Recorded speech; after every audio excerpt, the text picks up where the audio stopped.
Hello student, कहा जाता है ना कि बिना हथियार के जंग जीता नहीं जाता। तो बिल्कुल ये बिल्कुल सही कहा गया है, क्योंकि आप अब क्लास 10 में आ चुके हो और जैक बोर्ड के लिए आप प्रिपरेशन कर रहे हो, या फिर आप अगर सीबीएसई के लिए भी प्रिपरेशन कर रहे हो, तो आपके पास आपका सिलेबस होना चाहिए। बिना आपको अगर सिलेबस का जानकारी नहीं है तो उसके बिना आप क्या पढ़ोगे, आप एक सही डायरेक्शन में जा नहीं सकते हो। तो आज मैं आप लोगों के लिए आपका सिलेबस लाया हुआ हूँ, और ये मैं बताने जा रहा हूँ कि आपको हर एक चैप्टर से कितना मार्क्स का क्वेश्चंस जो है वो पूछा जाएगा आपके एग्जाम में। तो बिना किसी देर के हम लोग शुरू करते हैं। Welcome back to infinity classes. I am रियक sir and now let's learn together. तो देखो ये स्टूडेंट, क्या है ना कि अगर हम लोग बात करें कि सिलेबस वो भी मैथ का, तो देखो मैथ में जो सिलेबस है इस बार का, वो है सबसे पहले नंबर सिस्टम। अगर हम लोग बात करें तो नंबर सिस्टम में हम लोगों को रियल नंबर देखना है, ठीक है।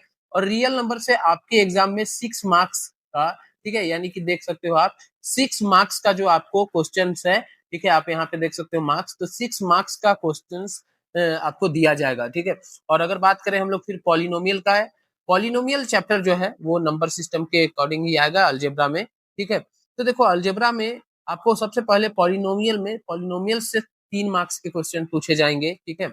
और फिर पेयर ऑफ लीनियर इक्वेशन का अगर हम लोग बात करें तो पेयर ऑफ लीनियर इक्वेशन से आपको पूछा जाएगा 6 मार्क्स का क्वेश्चन, यानी टोटल 6 मार्क्स के question pair of linear equation से होंगे।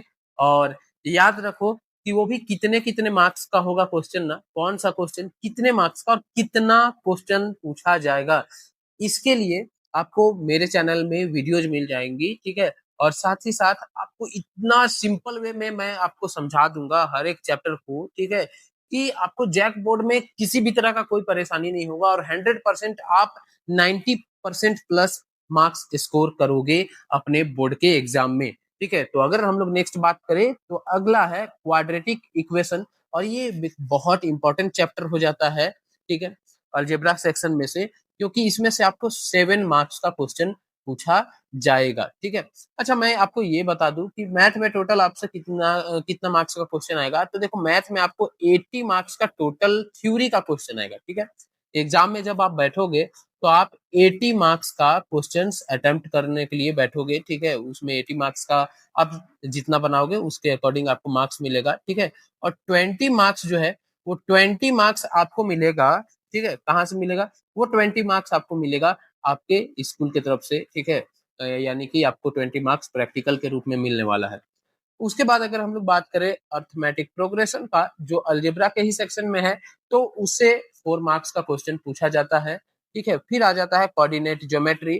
कोऑर्डिनेट ज्योमेट्री से डिस्टेंस फार्मूला, ठीक है, डिस्टेंस फार्मूला से 3 मार्क्स का क्वेश्चन पूछा जाएगा। उसके बाद एरिया ऑफ ट्रायंगल, ठीक है, एरिया ऑफ ट्रायंगल याद रहे, ये कोऑर्डिनेट ज्योमेट्री में एरिया ऑफ ट्रायंगल जो है ना वो डिस्टेंस फार्मूला का ही यूज करके आपको निकालना है, ठीक है।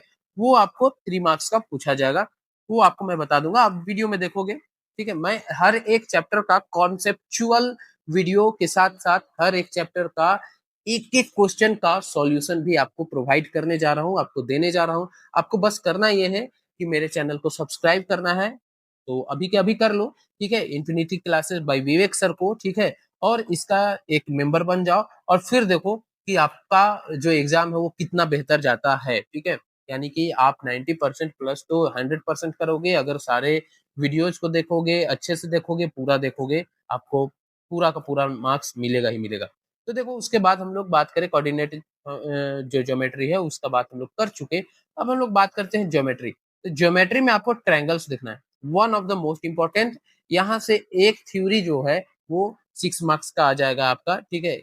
ओके, तो एक ही क्वेश्चन जो है वो एक थ्योरी एकदम बिल्कुल कंफर्म है। और कौन सा थ्योरम इस बार पूछा जाएगा मैं आपको ये भी बता दूंगा, पहले ही बता दूंगा कि कौन सा थ्योरम आएगा, और वही वाला थ्योरम आएगा, ठीक है। उसके बाद देखो कि क्या है कि ज्योमेट्री में सर्कल, सर्कल से 3 मार्क्स का आएगा, यहाँ से भी आपको एक थ्योरम देने जा रहा है, ठीक है। उसके बाद कंस्ट्रक्शन, कंस्ट्रक्शन से भी आपको 3 मार्क्स का आने वाला है, ठीक है। फिर ट्रिग्नोमेट्री का अगर हम लोग बात करें तो ट्रिग्नोमेट्री से आपको इंट्रोडक्शन ऑफ ट्रिग्नोमेट्री 3 मार्क्स का जिससे पूछा जाएगा। ट्रिग्नोमेट्री आइडेंटिटी, ट्रिग्नोमेट्रिक आइडेंटिटी से 3 मार्क्स का। और हाइट एंड डिस्टेंस ये 6 मार्क्स का एक क्वेश्चन जो है वो हाइट एंड डिस्टेंस से आएगा, 6 मार्क्स का, ठीक है। उसके बाद हम लोग बात करें मेंसुरेशन।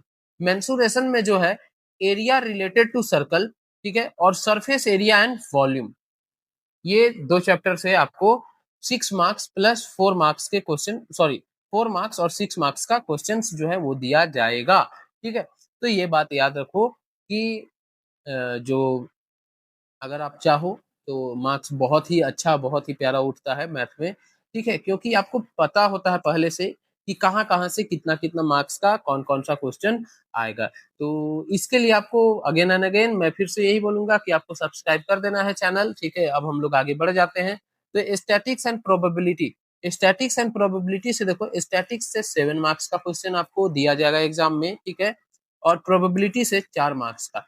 तो इस तरह से आपको मैथ्स का जो आपका सिलेबस है वो खत्म हो जाता है। अब मैं अगर आगे बढ़ूँ, ठीक है, तो आपको साइंस के बारे में बताता हूँ, ठीक है। तो देखो साइंस में क्या है कि साइंस में आपको क्या पढ़ना है, नेचुरल फेनोमेना, ठीक है। नेचुरल फेनोमेना में हम लोगों को पढ़ना है सबसे पहले you light reflection and refraction.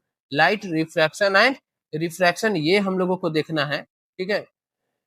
अगर हम लोग नेचुरल फेनोमेना में बात करें तो जो 7 मार्क्स का आएगा, ठीक है, जो आपको 7 मार्क्स का पूछा जाने वाला है, 7 मार्क्स का पूछा जाएगा लाइट रिफ्लेक्शन एंड रिफ्रैक्शन से। सेकेंडरी, उसके बाद ह्यूमन आई जिससे 5 मार्क्स का क्वेश्चन आने वाला है। Effect of electric current, electricity से आपको 9 मार्क्स का और न्यूमेरिकल्स काफी ज्यादा देता है, ठीक है। और magnetic effect of electric current से ये 4 मार्क्स का। उसके बाद केमिकल सब्सटेंस जो है उससे आपका केमिकल रिएक्शन एंड इक्वेशन, और साथ ही साथ acid basis salt, metals and non metals, ठीक है, मेटल्स एंड नॉन मेटल्स, इससे भी आपको पूछा जाएगा। अब देखो क्या है, जो आपका ये केमिस्ट्री सब्सटेंस यानी कि केमिस्ट्री जो है उससे आपको 6 मार्क्स का केमिकल रिएक्शन एंड इक्वेशन से पूछा जाएगा। एसिड बेस और सॉल्ट से 4 मार्क्स का पूछा जाएगा। मेटल्स एंड नॉन मेटल से 8 मार्क्स का। कार्बन कंपाउंड से 4 मार्क्स का। पीरियोडिक क्लासिफिकेशन से 3 मार्क्स का। उसके बाद हम लोग बात करते हैं बायो का। तो बायो में देखो क्या है, बायोलॉजी, ठीक है। बायोलॉजी में आपका है लाइफ प्रोसेस, ठीक है। लाइफ प्रोसेस से आपको 9 मार्क्स का जो है वो पूछा जाएगा, ठीक है, क्वेश्चंस। और फिर कंट्रोल एंड कोऑर्डिनेशन जिससे आपको 7 मार्क्स का क्वेश्चंस पूछा जाएगा। फिर रिप्रोडक्शन, ठीक है, रिप्रोडक्शन यानी प्रजनन, वो उससे आपको 3 मार्क्स का क्वेश्चन दिया जाएगा एग्जाम में, ठीक है। और फिर हेरिडिटी और ऑर्गेनिक इवोल्यूशन, इससे आपको 4 मार्क्स का क्वेश्चन मिलेगा। याद रहे कि ये झारखंड बोर्ड के लिए है, ठीक है। फिर नेचुरल रिसोर्सेस का बात करें हम लोग तो सोर्सेस ऑफ एनर्जी जिससे 3 मार्क्स का क्वेश्चन आने को है। इन्वायरमेंट जिससे 2 मार्क्स का। और मैनेजमेंट ऑफ नेचुरल रिसोर्सेस इससे आपका 2 मार्क्स का क्वेश्चन पूछा जाएगा, ठीक है। अब अगर हम लोग बात करें कि हिस्ट्री का, तो देखो क्या है, सोशल साइंस में, अगर हम लोग सोशल साइंस में आ जाते हैं तो हिस्ट्री में आपको क्या क्या पूछा जाएगा। तो यूनिट 1 में इवेंट्स एंड प्रोसेसेस में नेशनलिज्म इन यूरोप, ठीक है, पहला जो है वो नेशनलिज्म इन यूरोप, इससे पूछा जाएगा। National nationalist movement in Indo China, nationalism in India, ठीक है, यानी सिविल डिसओबीडियंस, ठीक है, मूवमेंट। यूनिट 2 में जो है इकोनॉमिक्स है, ठीक है, एंड लाइवहुड्स, उसमें इंडस्ट्रियलाइजेशन, इंडस्ट्रियलाइजेशन 1850 से लेके 1950 तक क्या क्या हुआ है उसके बारे में। फिर अर्बनाइजेशन एंड अर्बन लाइफ, ठीक है, ये पढ़ना है। उसके बाद देखो 6 में क्या है, ट्रेड एंड ग्लोबलाइजेशन, ठीक है, ट्रेड एंड ग्लोबलाइजेशन। यू उसके बाद यूनिट 3 में जो है कल्चर आइडेंटिटी एंड सोसाइटी, ये देखना है। फिर प्रिंट कल्चर एंड नेशनलिज्म और हिस्ट्री ऑफ द नोवेल, ये हम लोगों को जो है हिस्ट्री में पढ़ना है। सोशल साइंस का बात करें तो हम लोग। फिर जियोग्राफी में देखो क्या है, रिसोर्सेस, ठीक है, सबसे पहले रिसोर्सेस।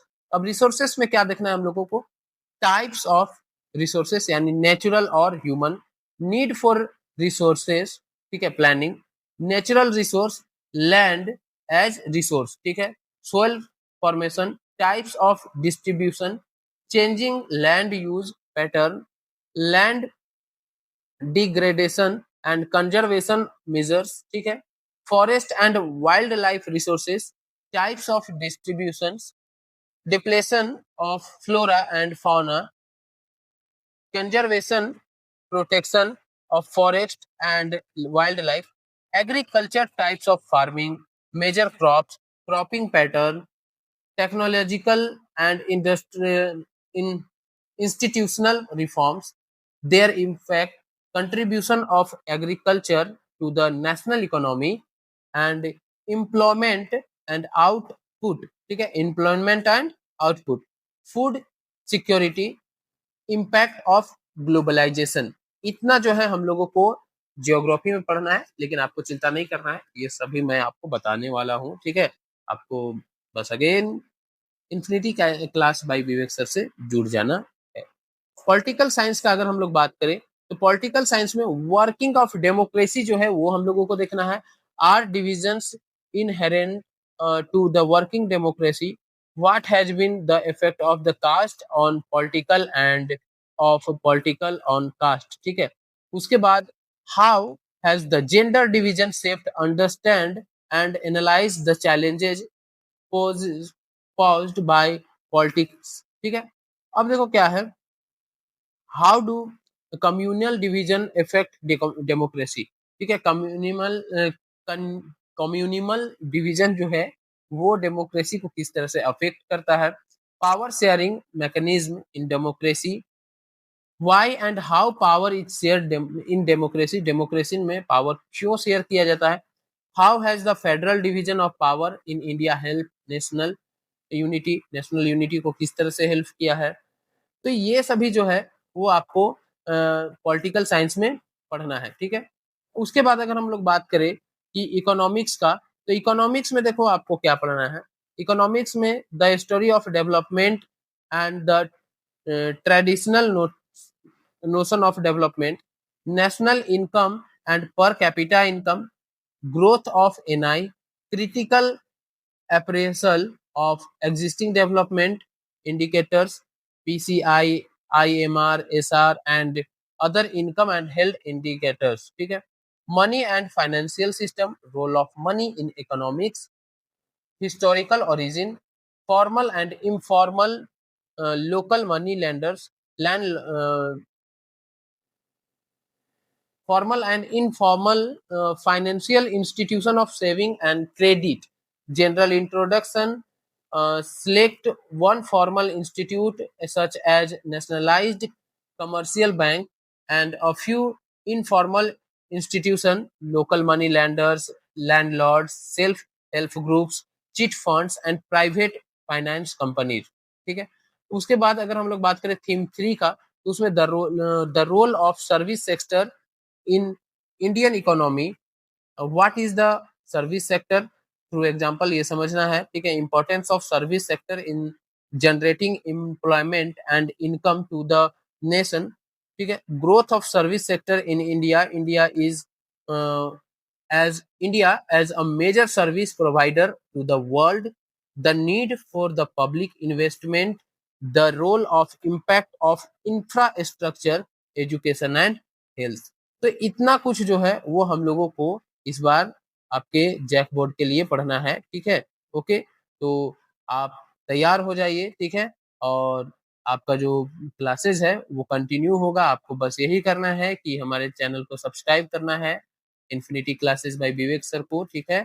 और बेल जो आइकन है उसको भी दबा देना है, प्रेस कर देना है जोरों से, ताकि आपको वो घंटी बार बार सुनाई दे, ठीक है, जब कभी भी हम लोग कोई वीडियो अपलोड करें, ठीक है। तो आज का इंफॉर्मेशन जो है वो आपको दे दिया गया है अबाउट योर सिलेबस, ठीक है।